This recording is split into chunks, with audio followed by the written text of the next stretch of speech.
Hey there, Internet friends, and welcome to That D Plus Show. Class is in session for the only show from that nerdy site that lets you know what kind of quality to expect right from the name. I'm your host, Trevor Starkey, and each week we sit down with guests to talk about a Disney Plus offering of their choosing. This show is made possible entirely by the support of our patrons over at patreon.com/thatnerdysite, so if you like the show and can support us over there, we would definitely appreciate it. If you can't, no big deal. The fact that you're listening is awesome, and of course, we'd love it if you like, subscribe, rate, review, and share the podcast with your friends. Joining me today, I'm nobody. I'm doing another solo episode.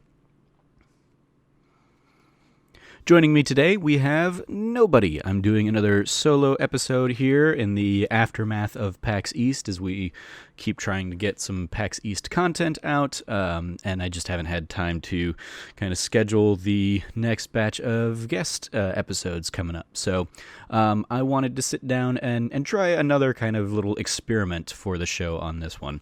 I have in the past, last time I did a solo episode, it was on the Eternals, kind of diving into a lesser lauded, I guess, show from the Marvel universe that I figured nobody would really want to do. This time around, I was kind of scrolling through and I was like, I don't think I'm going to have too many people clamoring to do National Geographic stuff. So I kind of perused through some of the National Geographic films and decided on one that I was like, oh, that one looks interesting. So today I am going to be talking about Into the Canyon, or Into the Grand Canyon, depending on, I've seen it kind of displayed both ways. National Geographic documentary investigating kind of the Grand Canyon. As somebody who grew up here in Phoenix, it's a place I have visited many a times. I've probably been there half dozen to a dozen times over the course of my life, but only ever on the rim. It's I don't anticipate, given my lack of enjoyment or interest in overly physical exertion, I don't expect that it'll be ever the kind of place I go and hike down into the Grand Canyon and kind of check out the floor of the Grand Canyon.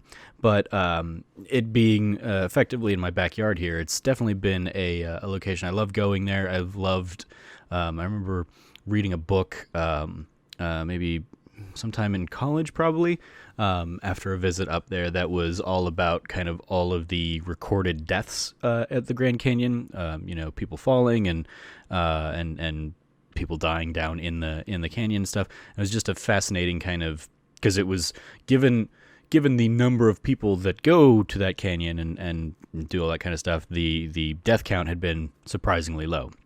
It's probably climbed significantly since then, as it continues to be kind of a very significant tourist attraction. But it was pretty interesting kind of read that was just up there in the gift shop and stuff. Very morbid, of course, but still fascinating. And I'm sure, again, that's recorded deaths. I'm sure, indigenous peoples that have been living in and around the canyon for many, many years have, I'm sure, many, many more that just are lost to time, so to speak. But that's why I picked this one. It was, like I said, I didn't want to take another offering that somebody else might want to dive into, but as I didn't anticipate anybody really wanting to hop into some of this National Geographic stuff that's on Disney Plus. It seemed like an interesting one, especially for kind of my being the rare Arizona native who was born and raised here and has not yet left Arizona. The Grand Canyon is certainly kind of our big claim to fame here.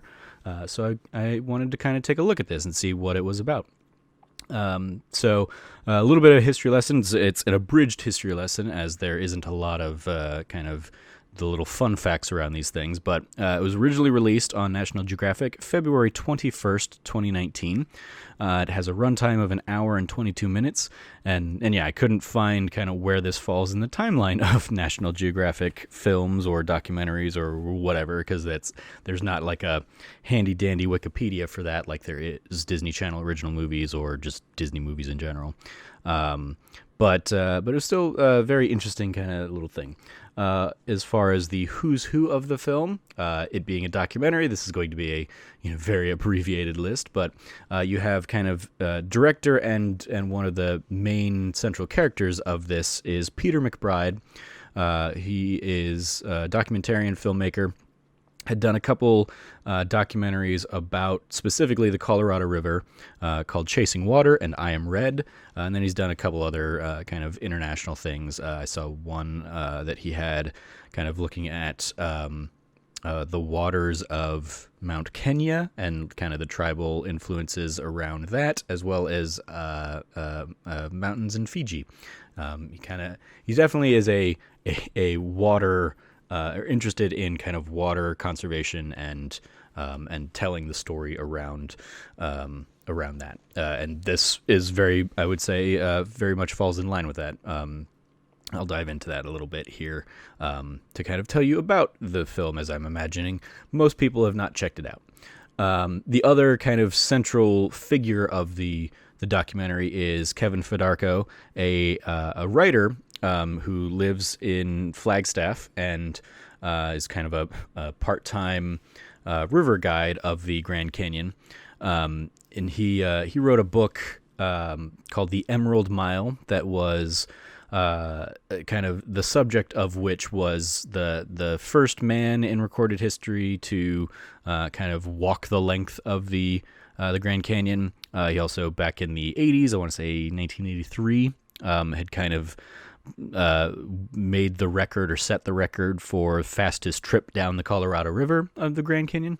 And so he was a fascinating character for Kevin Fedarko, basically to study and investigate, as somebody who has a deep affinity for the Grand Canyon. So the two of those guys kind of together, this film is very much their journey and quest to better understand the Grand Canyon by hiking it, and kind of the ups and downs of their relationship doing so or attempting to do so. And yeah, it's the official description from Disney Plus that I'll read here is a mediation on the timeless beauty of one of America's most sacred spaces, and a story of physical hardship that stretches the bonds of friendship. This film follows two colleagues who set out to traverse the Grand Canyon by foot, hoping the 750-mile walk will help them better understand this revered landscape and the commercial developments poised to alter it forever. Yeah, so it's very much they decide, or they Peter McBride, apparently, the director, kind of talks about how he pitched this idea to National Geographic to kind of do a study and kind of a tour of the Grand Canyon, and he kind of ropes his friend Kevin into it. There's a funny moment throughout the early parts of the film where they kind of talk about so the film. They go on a journey. They attempt to do it. They attempt with a fellow friend and Grand Canyon hiking expert Rich Rudeau, and they fail miserably at this first one. Rich is somebody who's done who's hiked the Grand Canyon many times, but these guys kind of thinking they are well equipped to do this. They don't need to have extensive training or whatever. They attempt it and fail miserably. And there's kind of a montage then a little bit as they kind of discuss the other projects that they've failed in the past. They'd gone and done something in Africa where they were recording, and they're basically journalists, and they'd recorded a lot of African drug deals in the drug trade, and were thrown out of the country because they had basically snuck in using tourist visas when obviously their intention was not tourism. And then there were a couple other examples of basically projects that just did not go well for them, and that is all being said as they kind of showcase horrible blisters on their feet and injuries to their legs and heat stroke and all sorts of stuff that they were not prepared for. So they kind of come back and make a second attempt where they decide they're going to break it out over the course of the year instead of doing the whole 750-mile trek in like one go. They're going to break it out. They're into kind of 4 legs of the journey, and then they're going to break it out over seasons. So they're going to do kind of a fall, a winter, a spring, and a summer kind of trip or part through the Grand Canyon. Makes it more manageable for them. They kind of bring in some other guides to help them out. And they also, over the course of that, they kind of meet with and discuss kind of the politics surrounding the Grand Canyon with some of the Native American tribes that are, very heavily involved. In particular, the Navajo get kind of a showcase element where there's a developer that's trying to build out like a resort effectively on Navajo land that would basically create a tram down from the rim to the river's edge that would allow tourists to go down and kind of walk the river's edge that wouldn't be able to get down there otherwise. And they kind of have some interviews with the developers, kind of making their case for why this is a thing, as well as the interviews with the Navajo, who are basically trying to prevent and get the motion voted down. There's also a kind of a feature throughout for the Havasupai, who are very much impacted by uranium mines around the canyon. That kind of, again, the mine representatives kind of get their chance to make their case in defense of why mining isn't hurting the community or the canyon or whatever. But obviously, I think it is the opinion of the documentarian, Peter, and then Kevin. They definitely seem to be of the mindset that the Grand Canyon should be preserved. Its status as a national park should not be monetized and developed. So they're very much siding with the kind of the local Native American tribes in these conversations. They don't like outright say it, but that's certainly the image I get from watching this thing. So yeah, it was a really fascinating documentary. It's, like I said, it's only about an hour and a half. Some of the kind of ins and outs. This is obviously a differently formatted episode of this show, where I'm not necessarily going through all of the ins and outs and everything. There wasn't a lot of like trivia to pull from, for example. But some of my favorite moments in the thing were kind of the human look at, or the look at the human impact of kind of the ongoing commercialization of the canyon. There's a sequence near the end where they go to, I want to say the area is basically nicknamed Helicopter Alley or Heli Alley or something like that. And it's basically where a lot of the helicopter tours of the Grand Canyon kind of fly in, take off, pick up people, and they kind of talk about how in one day they were there, they counted I think over 350 helicopters that flew in and around, and they really talk about how this is, at a point in their journey where they've gone 600 miles, let's say, plus, and they've kind of grown accustomed to the silence of the canyon, and they basically talk about how the helicopters, the never-ending, chopping of the blades kind of really tears away the one of the biggest features of the Grand Canyon is that silence. They kind of touch on in a little post credits kind of like update, I guess, because this whole thing was shot 2016, 2017 seemed to be based on kind of the dates throughout. And the sequence kind of really talks about how there are now upwards of 400 helicopter flights a day that are kind of flying in and out, that are really, disrupting if not the landscape, the soundscape of the Grand Canyon, and just kind of that commercialization of people are making money off of it, but it's not it's not necessarily the right people, perhaps, who are earning from that. And that's very much where the developers were coming from. Is like, oh, we put this on your land, and you guys will get a cut of the activity and stuff. And the Navajo kind of, I think, at least their protests suggest that they see through that, and they see that the developers doing it so they can make money, not so that the Navajo can, make money in an impoverished area of their community. But yeah, that sequence of kind of the like highlighting the helicopters and you see them just kind of like flying in, landing, picking people up, taking off.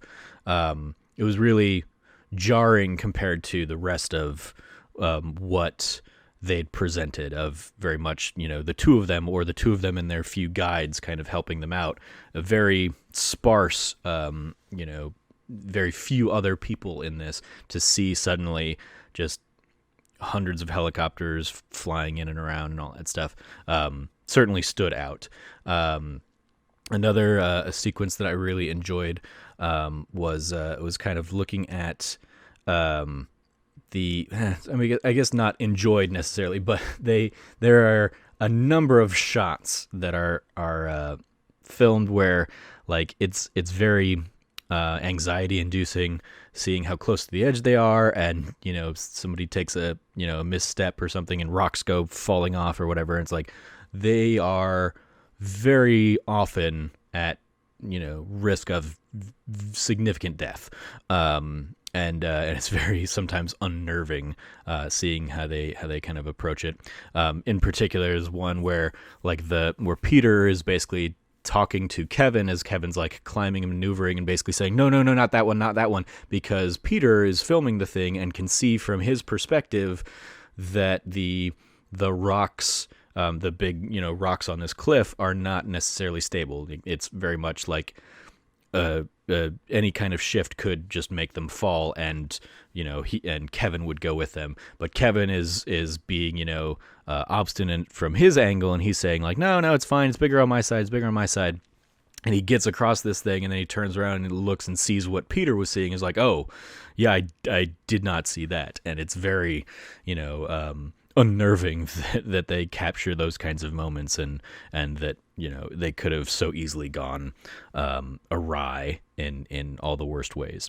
There's also a very, I think, touching scene where Rich Rudo, who I mentioned earlier, is kind of their he's their main guide in the beginning, and then he kind of comes in through different legs of the journey to kind of help them out and talk with them. And during the winter section, when there's the canyon is covered in snow, and they're kind of walking around and kind of going through a specific pass, he kind of reminisces about a friend of his years ago who had passed at that.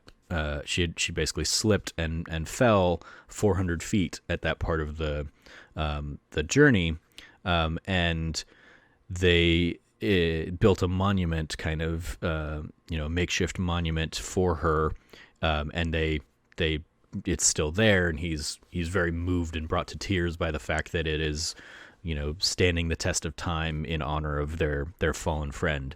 It was very kind of again, the touching elements of the human aspect and the human cost related to these kinds of stories was very, very fascinating. And overall, I really enjoyed the documentary. It's certainly not something I would normally sit down and watch, but diving into it for the idea of this show and whatnot, it was a very fascinating kind of look, and very beautiful. It's all very beautifully shot. They do some handheld camera stuff, and like I said, that's where sometimes it gets like the first shots of the thing are either from a handheld cam or like a helmet cam, and it's you see kind of the very first person perspective view, and just thousands of feet to the left would be certain death. You fall 2 feet, and you're just gone. And the guy's slowly kind of shimmying along the cliffside. As somebody who's done very minimal hiking, it's very unnerving and unsettling, but still very beautiful and breathtaking, and incredibly well shot. So, yeah, I definitely recommend checking it out if you are a fan of nature documentaries or travel documentaries or any of that kind of stuff. It's even tagged as a little bit action adventure because of that kind of death-defying experience. But I really enjoyed it, so I'm glad I sat down and watched it for the sake of that D+ show. If I had to give it a grade, I would probably give it I'd say a B. I don't quite know necessarily how to grade documentaries. This one, I think, while beautiful, is focused on such a somewhat personal story, in that the two kind of central characters, it's very much about their friendship with sprinklings in of the bigger picture. That it feels almost too much like a vanity project, I guess. And I say that, and I don't mean it in I think Peter McBride and Kevin Fidarko are very much interested in telling the story of the Grand Canyon, but it's so much about their personal journey instead of the larger canyon story, that I don't think they have the balance quite right. So that's why I'm giving it a B here. If it had been kind of one way or the other, and personally, I think I would have preferred more of the historical look at the Grand Canyon as opposed to this pair of friends hiking it. And, there are enough scenes where they're, on dehydration and starvation's doorstep that I was like, well, you guys are doing this to yourself. You could have come in more prepared. You could have any number of things you could have done differently that wouldn't have put you in this situation, but they did. And so yeah, a B is where I'm going to give this one. Extra credit if you are interested in this or other things like it.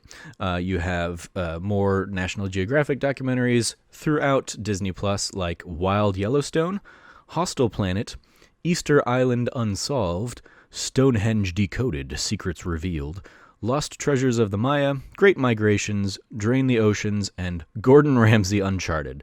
Those are kind of the Disney Plus suggested viewings if you watch this one.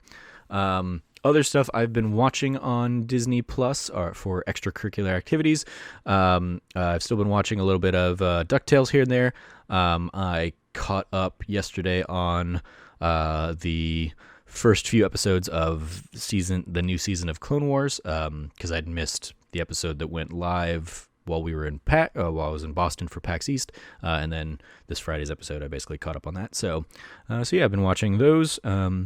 Interested to see kind of where the rest of this season goes. I'm liking the Bad Batch that has kind of been introduced this season, of kind of the clones that there's something a little off about those clones, but it's very cool seeing them kind of shine and have their moments.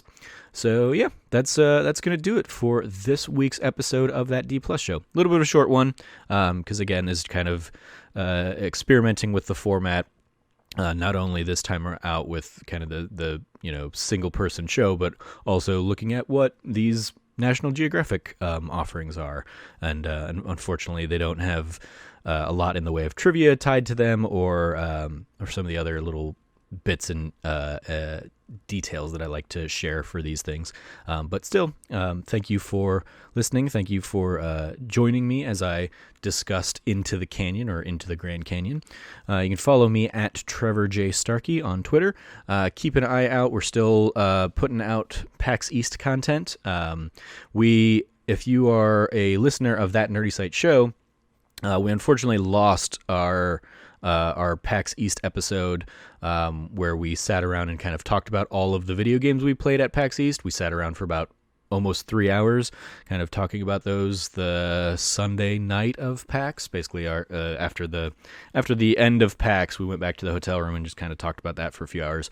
Unfortunately, that audio file got lost, and we hadn't saved a backup, so that's why there was no new show last week. We're trying to re-record kind of those basic thoughts for this week's episode. So if all went well, I'm recording this a little out of order, but if all went well, that should have gone live yesterday. If you are listening to this the day that this episode goes live, so check that out as well. But otherwise, check out kind of That Nerdy Site for all of the continued PAX East coverage as we throw write-ups and video conversations about the games that we enjoyed and played at PAX East 2020. You can follow all of that over at That Nerdy Site. If you want to be on this very show, you can go to thatnerdysite.com/D+guest and let me know, fill out the little form there. Let me know what Disney Plus offering you'd like to chat about. And I will be hopefully in touch here soon to start scheduling some of those guests that have already done so. Thank you to everybody who has. Thank you to the handful of people that I met at PAX East that are fans of the show. It was really cool seeing you guys out there. So yeah. If you liked what you heard, please rate, review, like, subscribe, share with your friends, all that fun stuff. And if you do feel so inclined, you can always support us on Patreon at patreon.com/thatnerdysite. Thank you for joining me. As always, stay nerdy, be good to each other, and class dismissed.